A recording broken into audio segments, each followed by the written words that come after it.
Bem, pessoal, vamos iniciar mais uma aula tratando aqui no programa do Imposto de Renda da Pessoa Física. Vamos falar hoje da ficha Rendimentos Isentos e Não Tributáveis, uma ficha importante para a declaração. Antes de iniciarmos, eu peço aí que você se inscreva no canal, ative as notificações e também curta esse vídeo. Eu sou o Éder, sou contador. Vamos iniciar então mais esta aula. Bem, nessa ficha aqui, Rendimentos Isentos e Não Tributáveis, você vai lançar os valores recebidos no ano calendário da declaração. E geralmente esses valores vão vir no seu informe de rendimentos. Então você está vendo aí o informe de rendimentos que a gente está usando como exemplo. Nós temos um item rendimentos isentos não tributáveis, que as empresas elas informam na DIRF, que vai para a Receita Federal. Então, consequentemente, vem no seu informe de rendimento. Então, se você teve algum rendimento isento não tributável, você é registrado, né?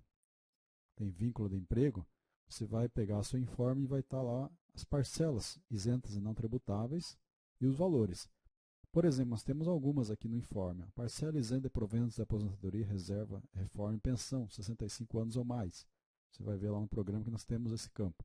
Diárias de ajuda e custo, pensão, proventos, aposentadoria por moléstia, lucro e dividendo apurado, valores pagos ao titular de sócio microempresa, outros, indenizações. Então, essa aqui é o campo que você vai buscar esses dados para preencher na ficha. Voltando então na ficha, nós temos aqui o item novo, no qual você pode incluir os rendimentos. Então veja a quantidade que a gente tem de códigos para você lançar. A gente vai comentar cada um deles aqui. Então nós temos o item 1 e 2, bolsa de estudo e de pesquisa. O primeiro, caracterizado como doação, que exclui médico, residente ou Pronatec. E o segundo também, que é a bolsa de estudo, quando recebida exclusivamente para proceder a estudos ou pesquisas recebidas por médico residente. Então, o primeiro é exceto médico residente e o segundo com médico residente. Então, são bolsas de estudo e de pesquisa recebidas caracterizadas como doação. O 3, capital das apólices de seguro ou pecúlio pago por morte do segurado, prêmio de seguro restituído em qualquer caso e pecúlio recebido. Então, esse item 3, a gente fala dos seguros, das apólices de seguro capital que você recebeu ou pecúlio que você recebeu por morte do segurado. Esse é um rendimento isento. E também o seguro restituído. O item 4, indenização por rescisão de contrato de trabalho, inclusive a título de PDV, por acidente de trabalho e FGTS. Então, aqui são as indenizações que você recebe na rescisão do contrato. Então, se você pegar a sua rescisão, vai ter lá indenizações. Esses rendimentos indenizáveis, eles são isentos e não tributáveis. Inclusive a título de PDV, acidente do trabalho, as indenizações por acidente do trabalho, e também o FGTS que você saca. Seja para qualquer motivo, você tem que lançar aqui. Item 5, 6, 7 e 8. Do 5 ao 8, refere-se a ganho de capital. Então, quando a gente preenche o programa de ganho de capital, tem uma parcela que você pode ficar isento. Então, quando você faz a importação dos ganhos de capital, né, que você teve lá no programa de ganho de capital, então pode ser que tenha alguma parcela que vai vir para cá. Seja o ganho de capital na alienação de bem, direito ao conjunto de bens, ganho na alienação de único imóvel, ganho de capital na venda de imóveis residenciais para aquisição de outro imóvel, ou ganho de capital na alienação de moeda estrangeira. Então, são os itens relacionados ao ganho de capital que vão vir para cá, para essa ficha, quando você preencher o programa ganho de capital e fazer a importação dos dados para o programa aqui. 9. Lucros de dividendos recebidos. Então, aqui ainda é isento isso.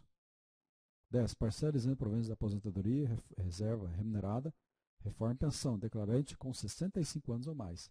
Então, aqui é a parcela isenta desses proventos. 11. Pensão, proventos de aposentadoria, reforma por moléstia grave. 12. Rendimentos caderneiros de poupança, letras hipotecárias, letras de crédito, agronegócio, imobiliário, LCA, LCI, certificados recebíveis.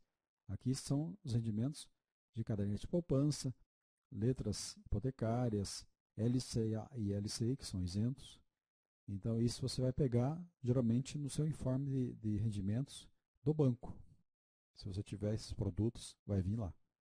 3. Rendimentos sócio-titular, microempresa, empresa de pequeno porte, optando pelo Simples Nacional. Aqui são os rendimentos, exceto quando for para labore e aluguéis. 14. Transferências patrimoniais, doações e heranças. transferências que você recebe são isentas de imposto, doações e heranças. No entanto, o imposto que é cobrado pode ser o ITBI, né? Imposto de Transmissão, Bens Imóveis, ou também o ITCMD, que é causas mortes. Isso é um imposto municipal e estadual. 16. Imposto sobre a renda de anos calendários anteriores compensado judicialmente neste ano calendário. Também rendimento isento. 17. 75% dos rendimentos do trabalho assalariado recebidos em moeda estrangeira por servidores e autarquias ou repartições do governo brasileiro que sejam aí situadas no exterior, convertidos em reais. Isso é para quem trabalha fora. 18. Incorporação de reserva ao capital, bonificações e ações. Isso aqui é para quem tem ações em bolsa de valores, recebe as bonificações em ações, rendimento isento não tributável. 19. Transferências patrimoniais, meação e dissolução da sociedade conjugal e da unidade familiar. Aqui são as transferências patrimoniais decorrentes dessa separação, dissolução da sociedade conjugal e da unidade familiar.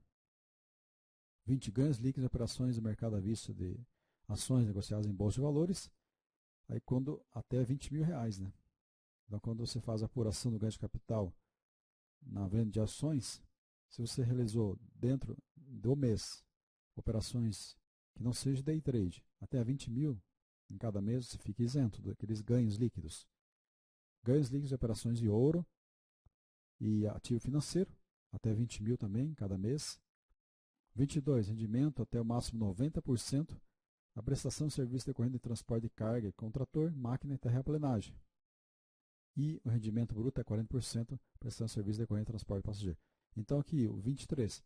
Quem faz transporte de carga com trator, máquina, terraplenagem também, colheitadeira e assemelhados, rendimento bruto dá 90%, ele é isento. Apenas 10% seria tributável nesses casos. E se você faz transporte de passageiros, 40% ele é isento do rendimento bruto, 60% é tributável. 25. Restituição do imposto sobre a renda de anos calendários anteriores. Então você coloca aqui a restituição do ano anterior. 26. Pensão alimentícia que você tenha recebido. 99. Outros. Então estão aí os dados relativos a essa ficha. Como que eu faço para incluir? Então eu venho aqui, clico em novo, escolho um item. Eu vou colocar, por exemplo, o 01 aqui. Tipo de beneficiário. Quem que está recebendo aquele rendimento? Titular, dependente. Por que apareceu o dependente aqui? Porque eu preenchi o dependente ali. Se não tivesse preenchido, não vai aparecer aqui. Então eu coloco titular, ele já puxa o nome do contribuinte. Eu tenho que colocar o CNPJ da fonte pagadora, o nome e o valor recebido. Então veja, se eu colocar aqui R$2.000, não vai fazer diferença nenhuma aqui no imposto a restituir ou imposto a pagar, se fosse o caso. Porque é um rendimento isento, ele não conta na sua base de cálculo, não entra.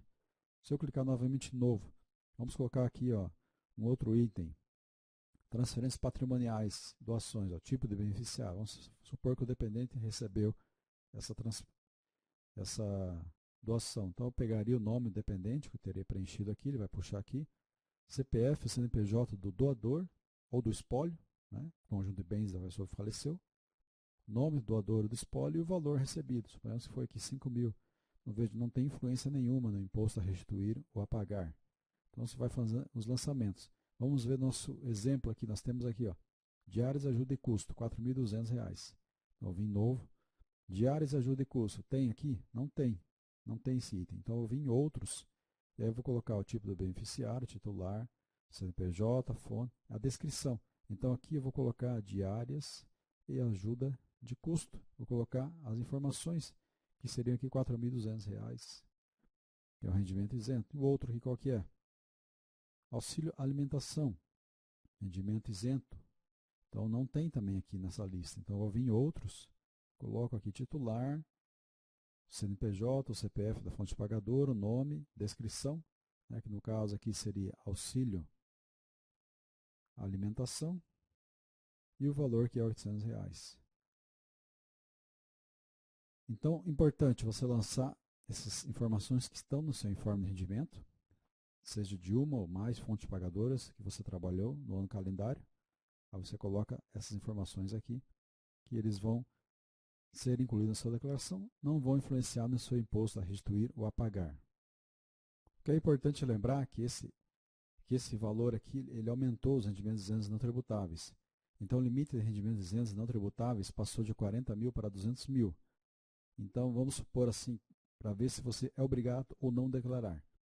Caso você tenha recebido rendimentos apenas isentos não tributáveis de 100 mil reais, você está obrigado a declarar? Não está, porque esse limite aumentou para 200 mil reais.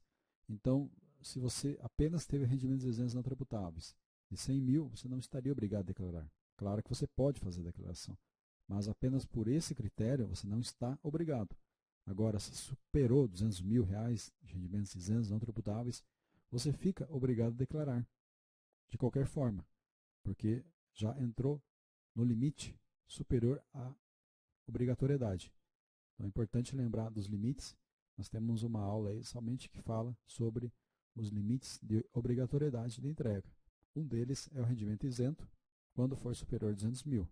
Sendo inferior, você não precisa declarar com base apenas nesse rendimento. Aí você tem que verificar os outros itens que te obrigam.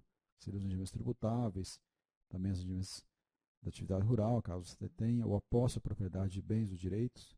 Então você precisa verificar esses outros itens para ver se está obrigado ou não. Então o limite aqui é 200 mil. Caso você faça a declaração, então é importante que você lance todo, mesmo que seja abaixo de 200 mil, porque estão no seu informe de rendimentos. É importante que você coloque essas informações na sua declaração, como estão no informe de rendimentos. Ok, pessoal? Então, a gente encerra essa aula sobre a ficha Rendimentos Isentos Não Tributáveis. Agradeço a todos pela atenção, um abraço, até a próxima.